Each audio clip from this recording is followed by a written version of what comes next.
Hola, ¿qué tal, cracks? Gracias por estar ahí. Esto es Mundo Maldini, vuestro canal, ya de vuelta de Dortmund. Tenéis el vídeo post partido, nada más acabar el partido, desde el estadio.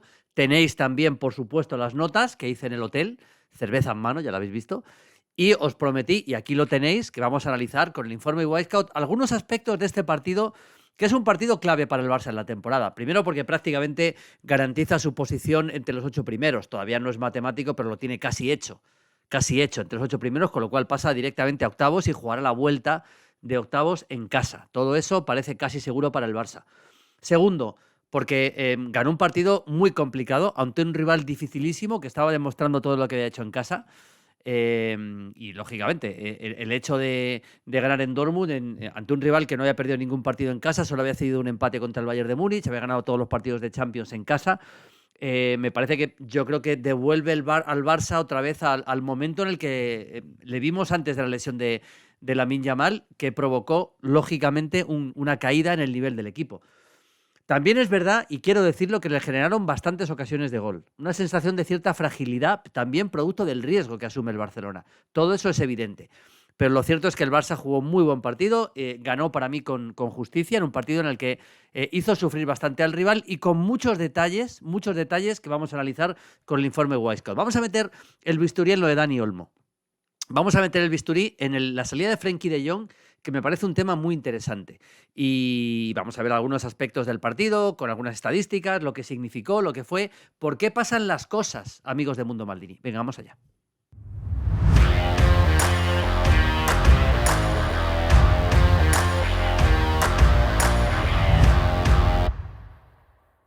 Bueno, vamos allá. Hay una cosa que sí me parece muy interesante que comentar, y lo dije yo en la transmisión de Movistar, y nos vamos a ir ya al tramo final de partido, cuando hace varios cambios este hombre, Flick, y entra Frenkie de Jong. Lo que hace, habitualmente siempre que entra Frenkie de Jong, habitualmente lo que hace es que le meten el doble pivote con Casado y mete por delante a Pedri. Pero en este partido no hizo eso. Y me parece un tema bastante. Se está hablando poco para mí de este tema, me parece importantísimo. Aquí, esta es la posición en la que jugó Frenkie de Jong, muy arriba. Pedri Casado, doble pivote, y Frenkie de Jong jugó, digamos que de Pedri o de Dani Olmo en la posición, ¿no? En la que a veces jugaba Pedri por delante. Ya digo, habitualmente Frenkie de Jong jugaba en el doble pivote con Casado. Esto lo que significa, fundamentalmente, lo que significa es que la confianza en Pedri es total en el pivote, junto con Casado, que por cierto se marcó un partido espectacular y ahora lo vamos a demostrar con algunas cifras. Pero Frenkie de Jong, cuyo partido no me gustó, tengo que decirlo, no me convenció. Yo creo que esa no es una posición para él. Él tiene que jugar más atrás, y viendo el fútbol bastante de cara y no recibiendo de espaldas, como aquí. Aún así, ahí le probó Hansi Flick. Y es un tema que yo creo que sí, le buscaron bastante en largo, lógicamente, a Frenkie de Jong, bastante en largo, pero no pudo participar demasiado. De hecho, cometió un error en una jugada cerca de su propia área que fue una ocasión de gol para el Borussia Dortmund. Pero este es un tema que sí me parecía interesante comentar porque, porque ha sido clave la posición en muchos momentos de Frenkie de Jong. Aquí tenemos, por cierto, uno de los goles. Este es el segundo gol de Ferran tras el remate de Fermín, que le hemos ido bajo los palos. Y bueno, hizo un muy buen partido Ferran cuando entró, evidentemente. Otro detalle, y ahora luego vamos a ir un poco a las estadísticas del partido y algunos detalles del partido. Otro detalle, y os he sacado capturas, es lo que hizo Dani Olmo. Especialmente lo que hizo Dani Olmo en los primeros minutos de partido. Porque aquí tenemos a Dani Olmo. El Borussia Dortmund salió a presionar muy arriba, muy arriba, y lo hizo mal, porque el equipo se descuidó mucho la espalda. O sea, yo creo que al final, si presiona muy arriba, la defensa también tiene que ir muy arriba, la presión. Y eso pasó. Dani Olmo recibía muy cómodo de espaldas. Lo comentamos también en la transmisión de Movistar. Recibía muy cómodo de espaldas. Fijaos esta jugada. Estos son los primeros minutos de partido. Luego ya corrigió. Y ahora veremos cómo corrigió el Borussia Dortmund. Pero fijaos, Dortmund apretando, el Barça saca el balón y Pedri conecta con Dani Olmo, que no tiene nadie alrededor porque Mecha está demasiado lejos como para poder interceptar el pase, por supuesto que no, pero también interceptar la recepción de Dani Olmo. Cuando recibe Dani Olmo en esta posición, está muy cómodo para girarse. Y fijaos todo el espacio que tiene por delante. Eso le pasó varias veces al Borussia Dortmund y al final... otra vez, aquí lo tenéis, otra jugada más, fijaos, otra vez. Aquí sí que es verdad que uno de los centrales está un poquito más cerca, pero recibe demasiado cómodo Dani Olmo. Dani Olmo se recibe en esa posición y se gira, ahí te puede destrozar. ¿Cómo lo corrigió el Borussia Dortmund? No presionando tan arriba, le dio miedo, le entró miedo al Borussia Dortmund, lógicamente. Fijaos, otra jugada más aquí, Cubarsí con un buen balón en profundidad, que estuvo magnífico, Cubarsí también, por cierto, recibe Dani Olmo de espaldas y si ya recibe Dani Olmo, si nadie intercepta este pase, que no lo van a interceptar, ahí recibe Dani Olmo, se gira y ya crea problemas al rival. Todo eso lo detectó muy bien Dani Olmo y luego también lo detectó evidentemente bastante el Borussia Dortmund y solo ese detalle hizo que el Dortmund ya no fuera tan agresivo en la presión y el Barça empezó a jugar mucho más cómodo y hizo unos primeros 20-25 minutos para mí muy buenos el Barça, terminando jugadas, generando peligro y dando una sensación de superioridad técnica y táctica. Luego al final es verdad que el partido se vuelve loco, se empareja un poquito y la verdad que yo creo que el Barça ganó con justicia, pero es verdad que hay momentos en los que estando en el estadio veíamos que podía pasar cualquier cosa, porque eso es una realidad en el partido, porque estaba llegando también y bastante el Borussia Dortmund. Dicho esto, quiero que veáis unas cifras que os tengo preparadas aquí con el informe Wisecout, porque claro, sí, dio sensación de peligro el Borussia Dortmund. Vamos a ir al informe Wisecout. Aquí lo tenemos, preparadito, el informe Wisecout. Y digo, ¿cuánto peligro creó realmente el Borussia Dortmund? Bueno, pues si nos vamos a los disparos, vamos a ver que en disparos 13 del Dortmund, pero solo 2 entre los 3 palos, es decir, los 2 goles. Los 2 goles. Los 2 disparos entre los 3 palos. El Barça 8. 13 tiros entre los 2, pero disparó mucho más entre los 3 palos el Barça. Es verdad. Es decir, que el Barça dio sensación de fragilidad, pero generó realmente mucho más peligro que el Borussia Dortmund. Esto es una realidad. Tuvo más acciones ofensivas el Borussia Dortmund, aquí lo tenemos, 36-27 del Barça, con remate 12 y 13 el Barça, pero el Barça tuvo más el balón, lo vamos a ver aquí también. Lógicamente, si el Barça tiene más el balón, al final el Barça te puede hacer más daño. Es un equipo, el Barça, que también es verdad que está preparado para salir al espacio, ¿eh? También está preparado para salir al espacio, pero si el Barça tiene más tiempo la pelota, pues te puede hacer mucho más daño. Aquí lo tenemos.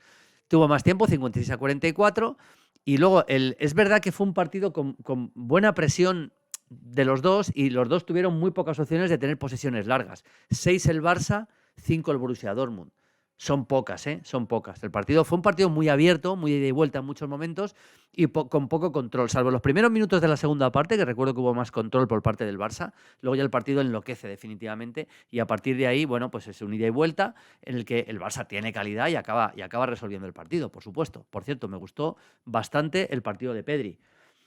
Me gustó bastante el partido de Pedri. Yo creo que Pedri Casado es un doble pivote ahora sensacional para el Barça, que ha ganado de los 6 partidos 5 en Champions y el otro lo perdió en Mónaco porque se quedó con 10 a los 5 minutos. Acordaos la expulsión de Eric García, es decir, que está haciendo una Champions sensacional, entre otros, con una goleada al Bayern de Múnich. O sea, la Champions que está haciendo el Barça, lo que pasa es que esto no es cómo empieza, sino cómo termina, evidentemente, en la Champions.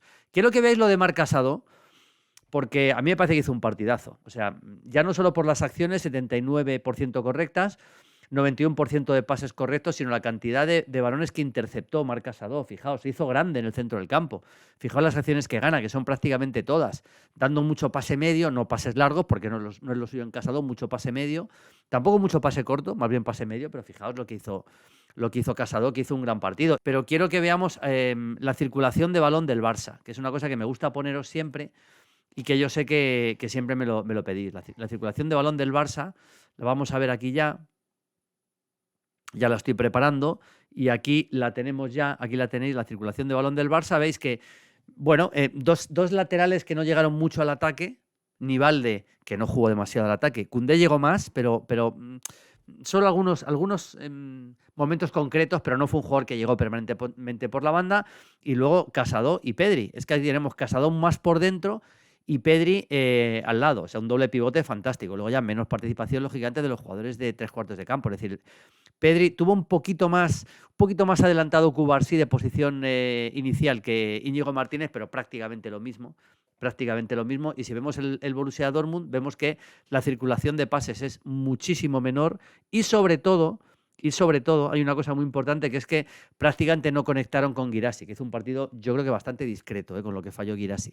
No conectaron con Guirassy. Fijaos que toca mucho la pelota al Dortmund en esta posición, o por lo menos combina en esta posición, pero muy poquita llegada al ataque, muy poquitas combinaciones cerca del área, mientras que si vemos el Barça, vamos a verlo otra vez para que veáis la diferencia, como el Barça sí tuvo bastantes más combinaciones cerca del área rival. Todo eso me parece me parece fundamental en un partido que el Barça acaba ganando con total justicia y acaba siendo pues, bastante superior.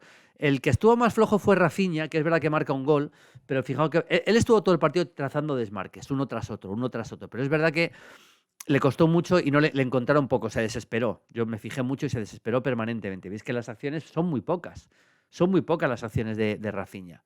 Son muy pocas. Primer tiempo prácticamente alguna más, segundo tiempo prácticamente nada. Todo eso, lógicamente, hace que Rafinha no hiciera ni mucho menos un buen partido. En cualquier caso, victoria clave del Barça. Hemos visto algunos aspectos que yo creo que merecen mucho la pena destacar.